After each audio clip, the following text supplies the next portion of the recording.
All of his co-workers were gone. What could it mean? Stanley decided to go to the meeting room. Perhaps he had simply missed a memo.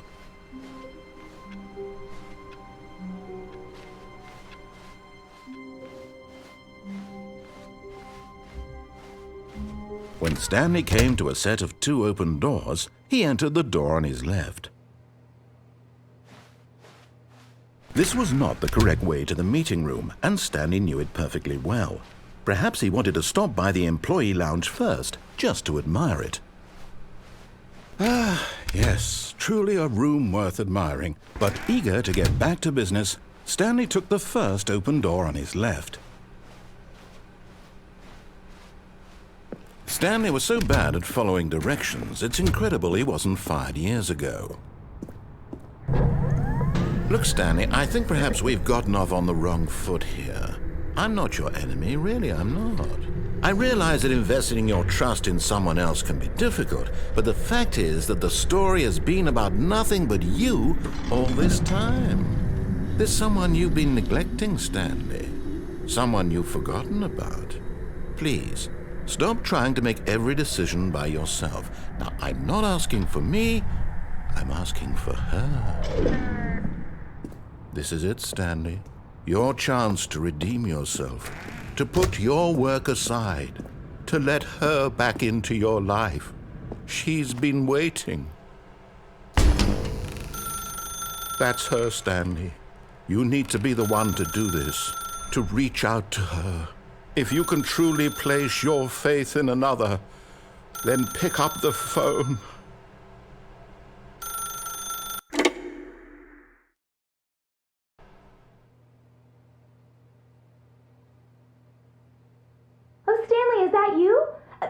Sweetie, sorry to keep you waiting. I'm just pulling the bread out of the oven. All right. Okay, there we go. All right, now, I want you to come in and tell me all about your day. Gotcha. Oh, come on. Did you actually think you had a loving wife who'd want to commit their life to you? I'm trying to make a point here, Stanley. I'm trying to get you to see something. Come inside. Let me show you what's really going on here. This is a very sad story about the death of a man named Stanley. Stanley is quite a boring fellow. He has a job that demands nothing of him, and every button that he pushes is a reminder of the inconsequential nature of his existence. Look at him there, pushing buttons, doing exactly what he's told to do. Now he's pushing a button. Now he's eating lunch. Now he's going home. Now he's coming back to work. One might even feel sorry for him, except that he's chosen this life. But in his mind, he can go on fantastic adventures. From behind his desk, Stanley dreamed of wild expeditions into the unknown, fantastic discoveries of new lands. It was wonderful, and each day that he returned to work was a reminder that none of it would ever happen to him. And so he began to fantasize about his own job. First, he imagined that one day while at work, he stepped up from his desk to realize that all of his co-workers, his boss, everyone in the building had suddenly vanished off the face of the earth. The thought excited him terribly. So he went further. He imagined that he came to 2 open doors and that he could go through either. At last, choice. It barely even mattered what lay behind each door. The mere thought that his decisions would mean something was almost too wonderful to behold. As he wandered through this fantasy world, he began to fill it with many possible paths and destinations. Down one path lay an enormous round room with monitors and mind controls. And down another was a yellow line that weaved in many directions. And down another was a game with a baby. And he called it the Stanley Parable. It was such a wonderful fantasy, and so in his head he relived it again And then again, and again, over and over, wishing beyond hope that it would never end, that he might always feel this free. Surely there's an answer down some new path, mustn't there be? Perhaps if he played just one more time. But there is no answer. How could there possibly be? In reality, all he's doing is pushing the same buttons he always has. Nothing has changed. The longer he spends here, the more invested he gets, the more he forgets which life is the real one. And I'm trying to tell him this, that in this world he can never be anything but an observer, that as long as he remains here, he's slowly killing himself. But he won't listen to me. He won't stop. Here, watch this. Stanley, the next time the screen asks you to push a button, do not do it.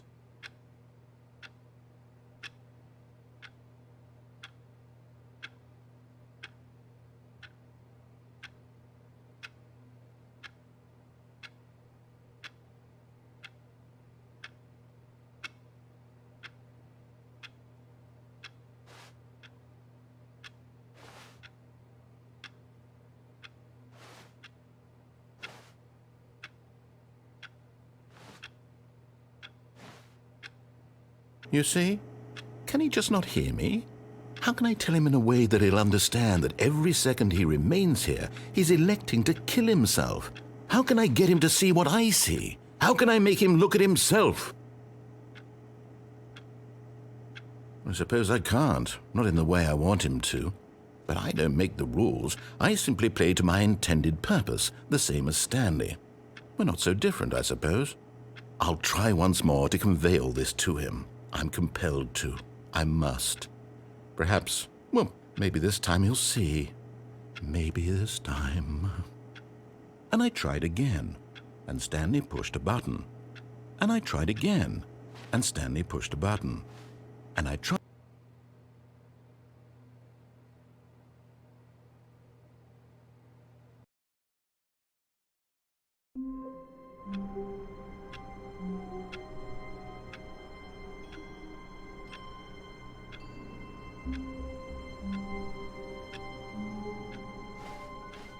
All of his co-workers were gone. What could it mean? Stanley decided to go to the meeting room. Perhaps he had simply missed a memo. No matter how hard Stanley looked, he couldn't find a trace of his co-workers.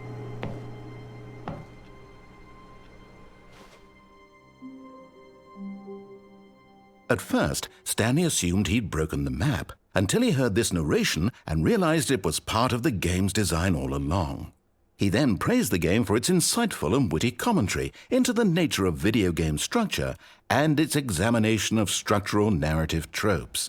So, now that you're here, what do you think? Isn't this a fun and unique place to be? Why don't we take a minute just to drink it all in? Okay, I'm over it now. What do you think? Are you sick of this gag yet?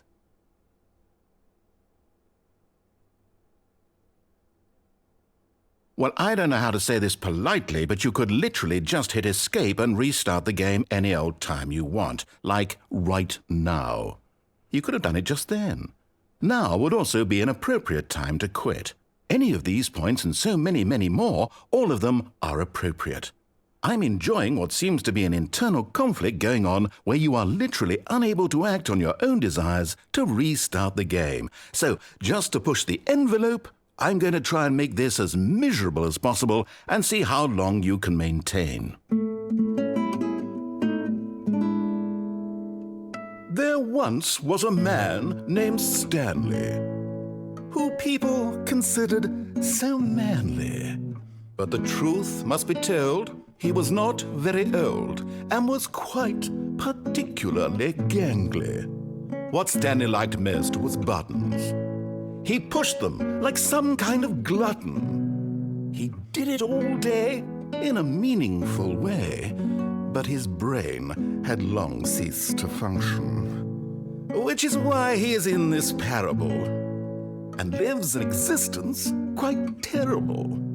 And if you are not strong and keep playing along, you too will become quite unbearable. Yes. You too will become quite unbearable.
But Stanley simply couldn't handle the pressure. What if he had to make a decision? What if a crucial outcome fell under his responsibility? He had never been trained for that. No. This couldn't go any way except badly. The thing to do now, Stanley thought to himself, is to wait. Nothing will hurt me. Nothing will break me. In here I can be happy forever. I will be happy. Stanley waited. Hours passed, then days. Had years gone by? He no longer had the ability to tell. But the one thing he knew for sure, beyond any doubt, was that if he waited long enough, the answers would come. Eventually, someday, they would arrive. Soon, very soon now, this will end. He will be spoken to. He will be told what to do. Now it's just a little bit closer. Now it's even closer. Here it comes.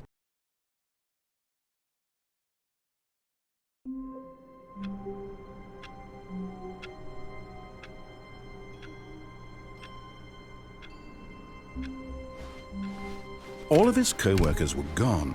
What could it mean? Stanley decided to go to the meeting room. Perhaps he had simply missed a memo.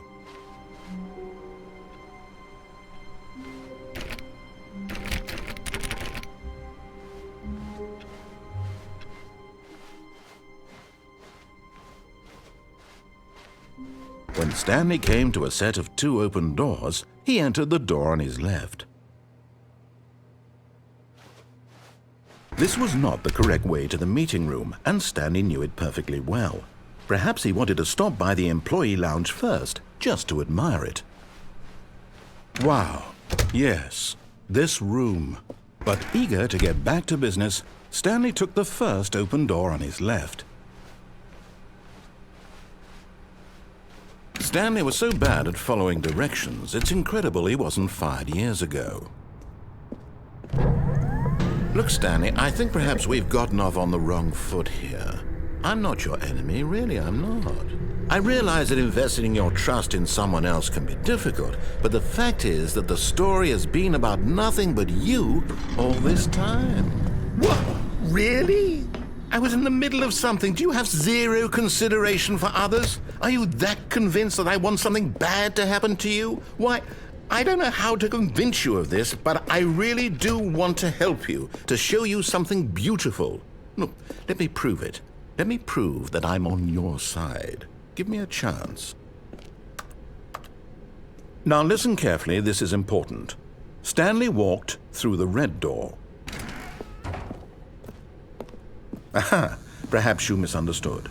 Stanley walked through the red door.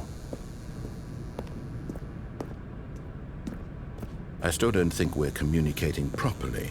Stanley walked through the red door. All right, fine, go ahead, Stanley. You want to know so badly what's out there? You want to find out what lies at the end of this road you've chosen? Well, don't let me stop you. You see? There's nothing here. I haven't even finished building this section of the map, because you were never supposed to be here in the first place. Broken rooms, exposed developer textures. Is this what you had wanted? Was it worth ruining the entire story I had written out specifically for you? Do you not think I put a lot of time into that? Because I did. And in the end, it was all for nothing, because this is what you wanted to see. Help me here, Stanley. Help elucidate these strange and unknowable desires of yours. What would have made this game better? What did you want to see? Vehicles? Skill trees? Work with me. You've given me absolutely nothing so far. Tell you what, let me take a stab in the dark at a new design, and you can give me some feedback. There we go. A third option. This already feels leaps ahead of where we were before. Go ahead, Stanley. Take it for a spin. Okay, I'm going to stop you there. Now, tell me about your experience with this new version. Would you say that the game benefited from allowing you more choices? Feel free to be honest. I'm looking for some real critical feedback here. Aha! You see, I knew I was onto something. Where do these flashes of inspiration come from? How did I know the game needed a third door? Well, it's instinct mostly, a calling in your gut.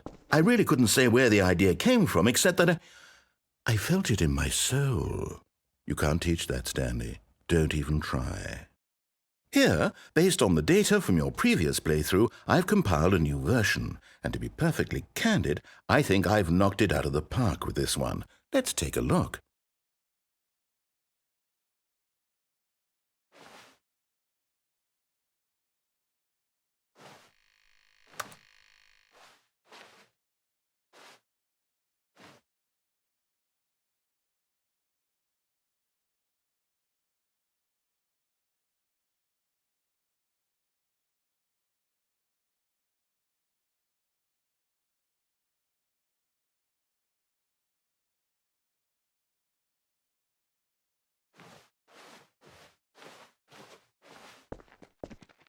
Now, would you say that competitive leaderboard helped you feel motivated to keep walking through doors? Again, honest answers, please.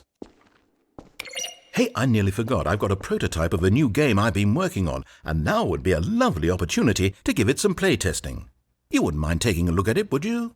Perfect. Let me boot it up. In this game, the baby crawls left towards danger. You click the button to move him back to the right. And if he reaches the fire, you fail. It's a very meaningful game, all about the desperation and tedium of endlessly confronting the demands of family life. I think the art world will really take notice. But of course, the message of the game only becomes clear once you've been playing it for about 4 hours. So why don't you give it 4 hours of play to make sure it's effective? Be sure to keep notes on your experience.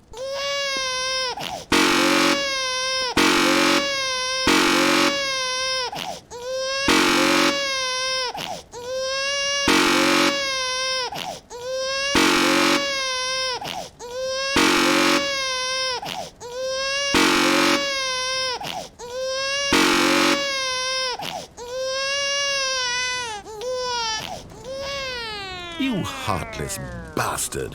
Did you do it because you hate babies or purely to spite me?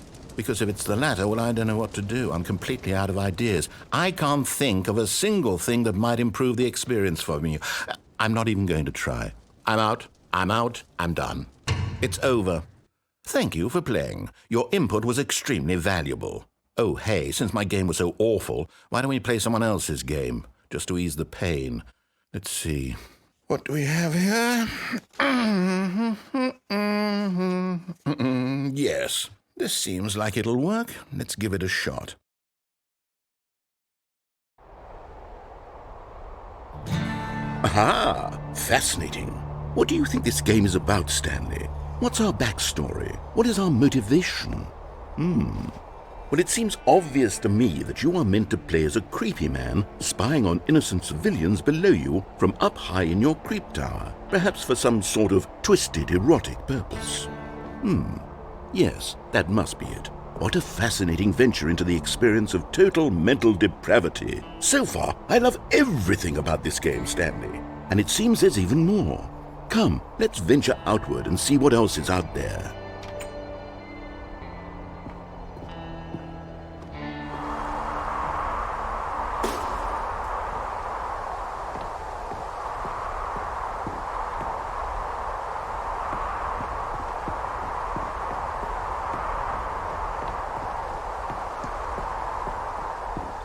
Oh, no. No, it can't be. It is. It's an open world game. Good God, quickly, block it off. Oh, thank goodness, Stanley. What a close call. You nearly wandered off into that thing. That big, open, just wandering around. No right or wrong directions. No path to follow. You can just go in any... Oh, thank heavens we avoided it. We're out of the woods now, Stanley. Okay, I'm going to get us out of here. Let's find another game. Preferably something with walls. Something with nice, big, insurmountable walls. Okay, I think this will be just the thing. Wonderful. See, this is exactly what I had in mind. Just a nice big box for you to run around in. There isn't any possibility that you could get lost here. Now this is game design. Stanley, if you manage to get lost in this game, I will be phenomenally impressed. Okay, so what exactly do we do here? Let's see. There are lots of cars here in the back, but obviously there's no racetrack. Okay, I'm seeing that there's a ball of some kind back here. Is this game sports ball? Stanley, I think it's sports ball. Oh, what fun. We shall run the bases and do a touchdown together? Yes, I think surely we must. Okay, Stanley, here's the ball. Have fun.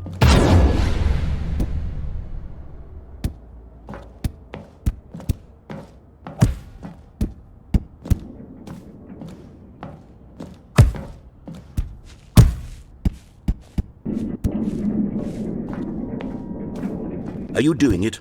Are you winning? Is this... Hold on. What are you doing?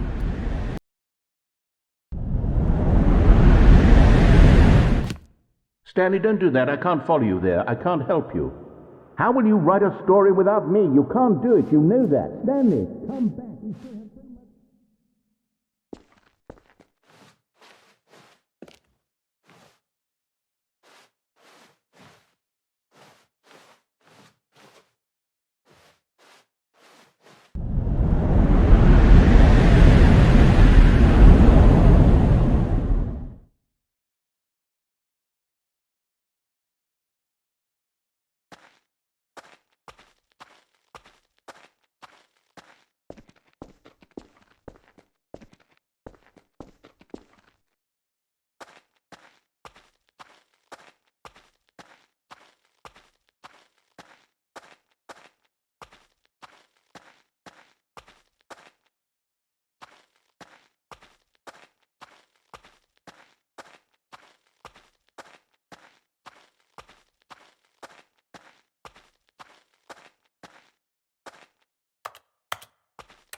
I wonder what he found.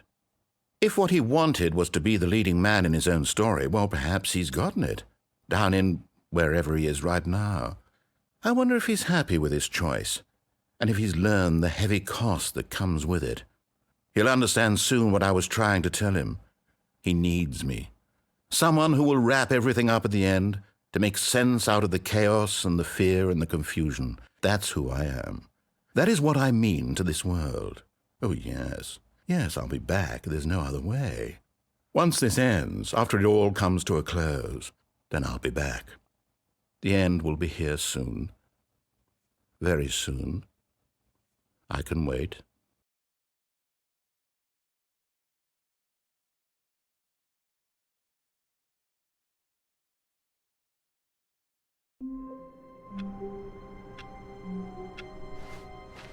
All of his co-workers were gone.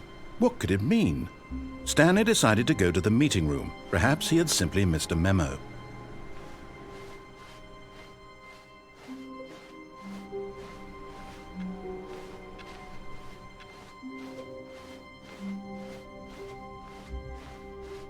When Stanley came to a set of 2 open doors, he entered the door on his left.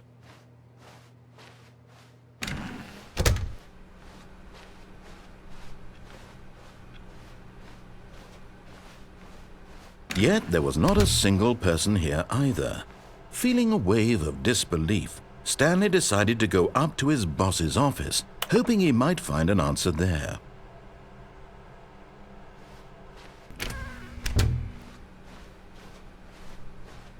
Coming to a staircase, Stanley walked upstairs to his boss's office.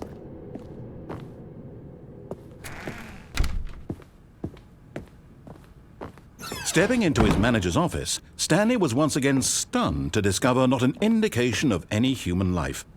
Shocked, unraveled, Stanley wondered if Stanley was in such a rush to get through the story as quickly as possible, he didn't even have a single minute to just let the narrator talk. That kind of anxiety isn't healthy, so he relaxed for a few moments with some calming New Age music.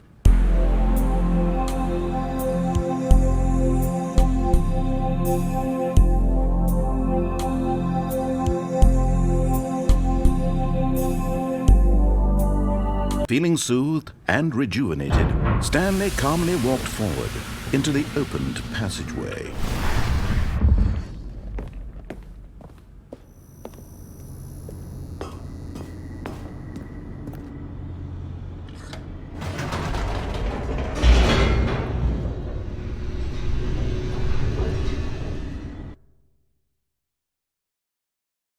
Descending deeper into the building, Stanley realized he felt a bit peculiar. It was a stirring of emotion in his chest, as though he felt more free to think for himself, to question the nature of his job. Why did he feel this now, when for years it had never occurred to him? This question would not go unanswered for long.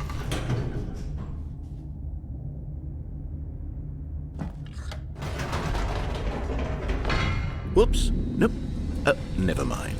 Stanley actually got back into the elevator and went back up. Silly me.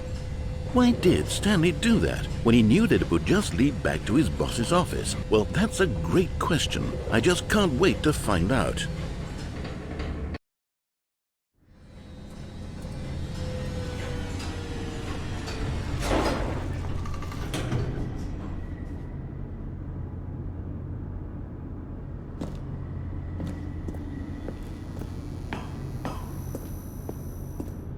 Here we are, Stanley. It's your boss's office. Exactly the way it was before you got onto the elevator. It's still just exactly what it is. What a decision you've made to come up here and look at the office again. This has fleshed out the plot of the story in new and fascinating ways I could have never anticipated. It's that keen eye for storytelling that you have, an incisive rapid fire of critical plot points, one after the other, weaving a rich tapestry of uncompromising narrative. Wow! I'm bolted to the edge of my seat.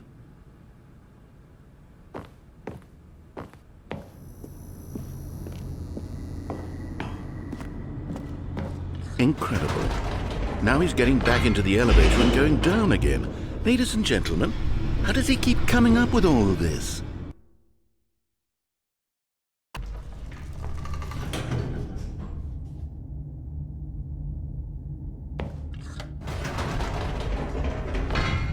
Did you think we were going to go forward down the spooky corridor? No.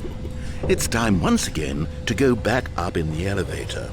I can't even begin to grapple with what might be up there. Is it the boss's office again? Or what if it's the boss's office this time? The suspense is killing me.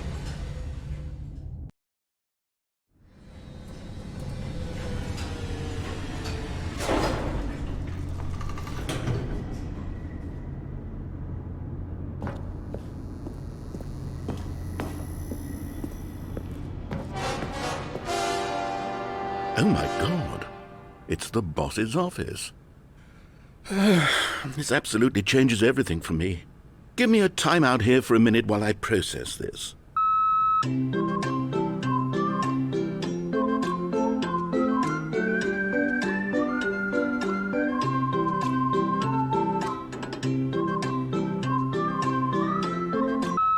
Okay, I'm ready. I'm prepared to embrace this stunning revelation and to move forward with... No, wait. No, I need more time to process.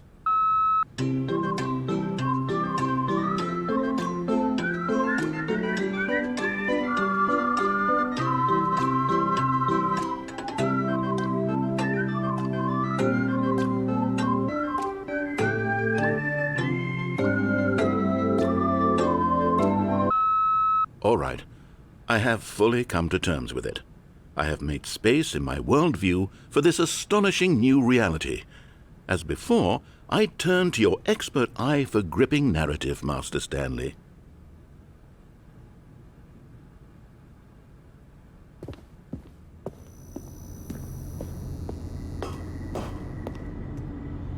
Of course, going back down in the elevator.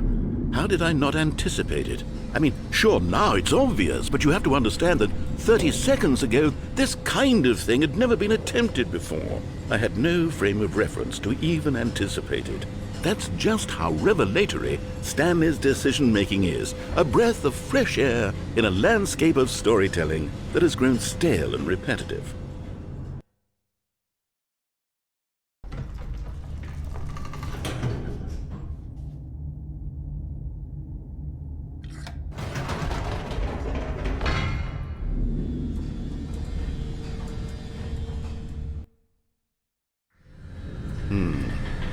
You know what?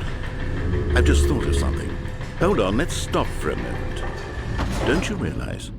It's the anticipation, Stanley. You and I, we have no way of knowing what will be at the top of this elevator. But the suspense, the agony of waiting and anticipating and having to guess, that's the real thrill. Oh, I simply don't want to let that feeling go. It's so precious, so fleeting. Why don't we take this elevator ride nice and slow? There we go. Isn't this so much more exciting? You know, Stanley, it seems like nowadays the only thing that audiences want is to be shocked as loudly and frequently as possible. They want big, explosive moments flung right in their faces from the very moment that things get started. But where's the tension? Where's the trust in the audience to build a slow and nuanced appreciation for the story, the characters? Why aren't we given time to imagine the surprises, to have to think and to anticipate, and then to marvel at the eventual reveal? This is storytelling, Stanley. What you and I are doing right now. This is the most exciting narrative to be developed in years, and it's really all because of you. You're the one who took this bold step of revisiting the exact same locations over and over. Truly, I mean it. This is unique and different. It's not like anything else out there. You see, I want stories that surprise me, Stanley. I want to have to think. I want to be engaged and not pandered to. We're being fed such unimaginative drivel all the time, and we all know it, which is why we're so starved for content that makes us feel sharp and vital and alive. That's why people like you so much, Stanley, because you're not afraid to spit in the face of tradition. You're a role model, you know? People look up to you. Which is why Oh, I didn't know when to spring this on you, but, well, I've gathered a little press conference for you, so that you can talk about your work and your storytelling and your life. Yes, I know you're not much for the public eye, but I thought it would especially mean a lot to the people who have been following you from the beginning. They really look up to you, Stanley. I don't know if you realize the impact you have on them. This is the kind of gesture that might leave a tremendous impact on them for the better. Oh, good, we're here. Okay, the room where we're holding the press conference should be just around the corner here somewhere.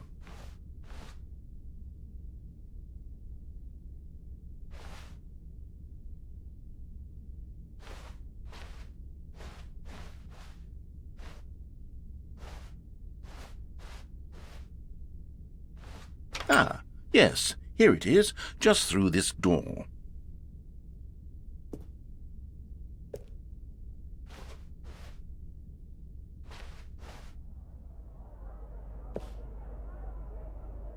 All right, are you ready? I've told them you're going to speak a little bit about the nature of surprise in storytelling and what it means to craft a truly unpredictable narrative. Oh, don't worry, you'll do great. Just be yourself and speak from the heart.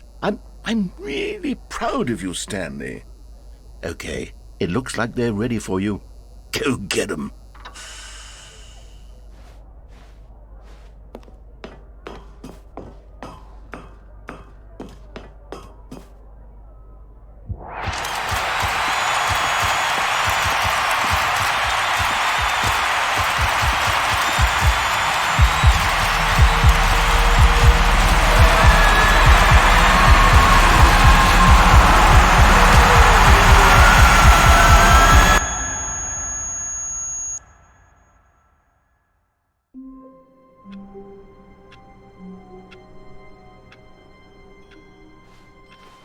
All of his co-workers were gone.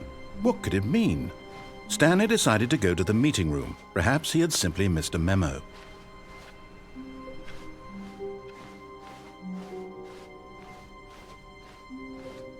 When Stanley came to a set of 2 open doors, he entered the door on his left.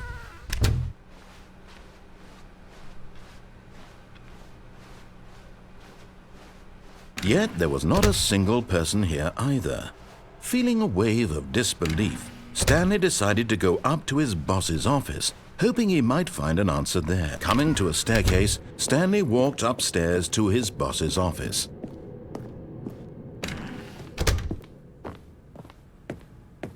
Okay, I think we all know the drill by now. Blah, blah, blah. Dark secrets, the keypad. Stanley pushes some buttons. Oh, hey, look, it's a new passageway. Quelle surprise.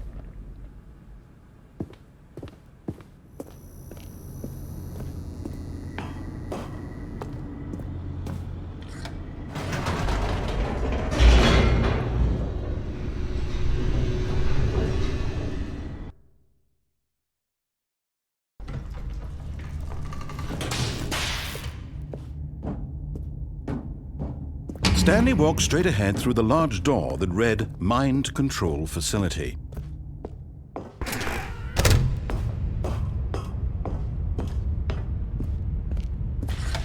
The lights rose on an enormous room packed with television screens. What horrible secret did this place hold? Stanley thought to himself.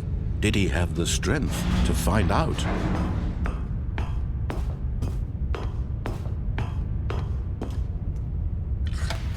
Now the monitors jumped to life, their true nature revealed. Each bore the number of an employee in the building, Stanley's co-workers. The lives of so many individuals reduced to images on a screen, and Stanley, one of them, eternally monitored in this place where freedom meant nothing.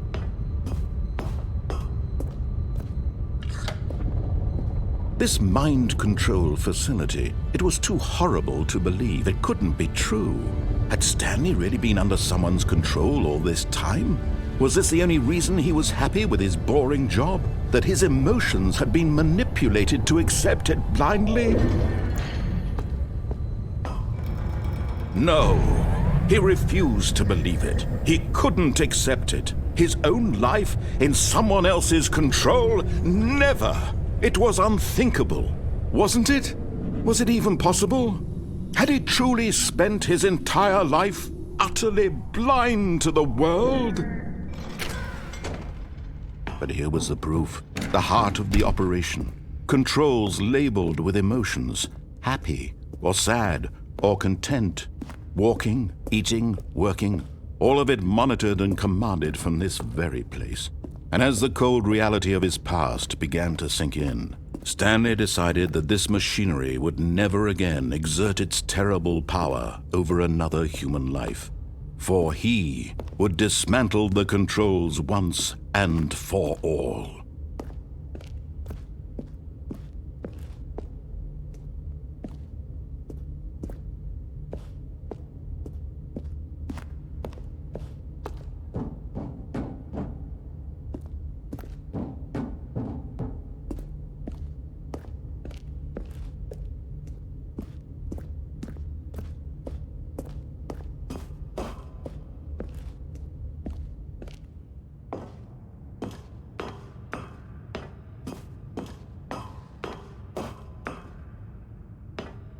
And when at last he found the source of the room's power, he knew it was his duty, his obligation, to put an end to this horrible place and to everything it stood for.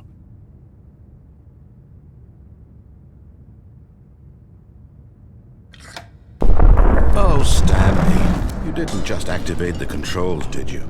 After they kept you enslaved all these years, you go and you try to take control of the machine for yourself. Is that what you wanted? Control? Stanley, I applaud your effort, I really do. But you need to understand, there's only so much that machine can do.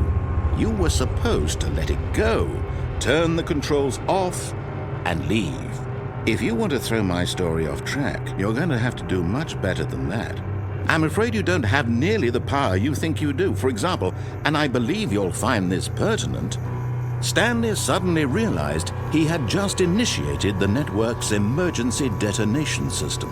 In the event that this machine is activated without proper DNA identification, nuclear detonators are said to explode, eliminating the entire complex. How long until detonation then? Let's say, 2 minutes. Now this is making things a little more fun, isn't it, Stanley? It's your time to shine. You are the star. It's your story now. Shape it to your heart's desires. Oh, this is much better than what I had in mind. What a shame we have so little time left to enjoy it. Mere moments until the bomb goes off. But what precious moments each one of them is. More time to talk about you, about me, where we're going, what all this means. I barely know where to start. What's that? You'd like to know where your co-workers are? A moment of solace before you're obliterated? All right, I'm in a good mood. You're gonna die anyway. I'll tell you exactly what happened to them. I erased them. I turned off the machine. I set you free. Of course, that was merely in this instance of the story. Sometimes when I tell it, I simply let you sit there in your office forever, pushing buttons endlessly and then dying alone. Other times, I let the office sink into the ground, swallowing everyone inside, or I let it burn to a crisp. I have to say this, though, this version of events has been rather amusing. Watching you try to make sense of everything and take back the control wrested away from you, it's quite rich. I almost hate to see it go. But I'm sure whatever I come up with on the next go-around will be even better. My goodness, only 34 seconds left. But I'm enjoying this so much. You know what? To hell with it. I'm going to put some extra time on the clock, why not? These are precious additional seconds, Stanley. Time doesn't grow on trees. Oh dear me, what's the matter, Stanley? Is it that you have no idea where you're going or what you're supposed to be doing right now? Or did you just assume when you saw that timer that something in this room was capable of turning it off? I mean, look at you. Running from button to button, screen to screen, clicking on every little thing in this room. These numbered buttons, no, these colored ones. Or maybe this big red button, or this door. Everything, anything, something here will save me. Why would you think that, Stanley? That this video game can be beaten? Won? Solved? Do you have any idea what your purpose in this place is? Stanley, you're in for quite a disappointment. But here's a spoiler for you. That timer isn't a catalyst to keep the action moving along. It's just seconds ticking away to your death. You're only still playing instead of watching a cutscene because I want to watch you for every moment that you're powerless, to see you made humble. This is not a challenge, it's a tragedy. You wanted to control this world, that's fine. But I'm going to destroy it first, so you can't. Take a look at the clock, Stanley. That's 30 seconds you have left to struggle. 30 seconds until a big boom and then nothing. No ending here, just you being blown to pieces. Will you cling desperately to your frail life, or will you let it go peacefully? Another choice. Make it count. Or don't. It's all the same to me, all a part of the joke. And believe me, I will be laughing at every second of your inevitable life from the moment we fade in until the moment I say, happily ever up.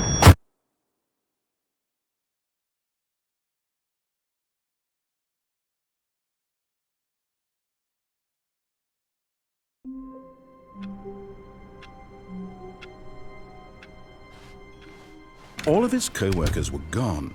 What could it mean? Stanley decided to go to the meeting room. Perhaps he had simply missed a memo. No matter how hard Stanley looked, he couldn't find a trace of his co-workers.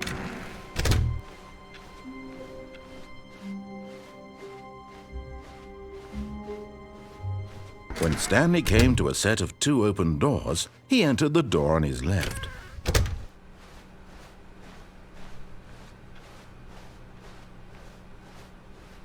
Yet there was not a single person here either.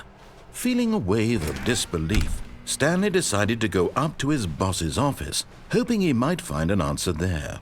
Coming to a staircase, Stanley walked upstairs to his boss's office.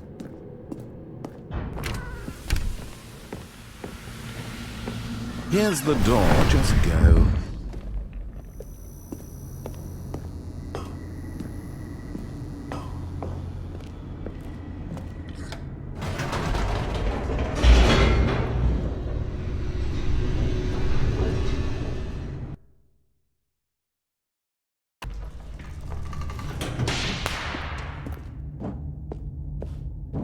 Stanley walked straight ahead through the large door that read Mind Control Facility.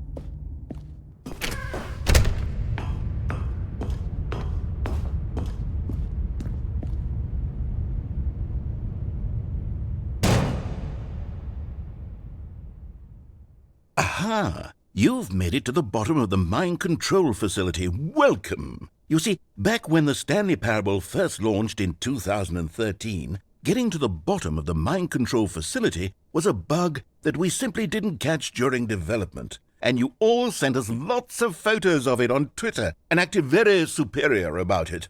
And you're all very, very clever. Good for you. Anyway, when it came time to update the game, we knew that we had to do something about this little goof of ours. So here you go. New content. You can call it the bottom of the mind control room ending, if that enhances your perception of the value of these updates. Isn't that what you crave? New content? Always more content, more content, more. And I'm here to give it to you. I'm here to make it seem like we really covered every nook and cranny of the game, with secrets and Easter eggs. How about this? We wrote a new piece of music just for this section. You won't hear it anywhere else in the game. It's a secret that's just for you. That's how special you are. We call this track, Good Job You've Made It to the Bottom of the Mind Control Facility. Well done.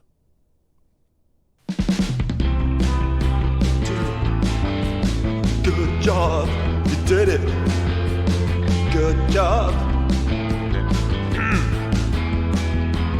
3, 2, 1. Good job, you made it to the bottom of the mind control facility. You jumped on the catwalk. You should have been careful. You should have been careful. It used to be a bug, but now it's an ending. Now it's an ending. I believe in you. I believe in your ability to cross this barrier and chase your dreams. Railings don't mean anything. Good job, you did it. Good job, you did it. Good job, you did it. Good job, you did it. Good job, you did it. Good job, you did it. Good job, you did it. Good job, you did it. Good job, you did it. Good job, you did it.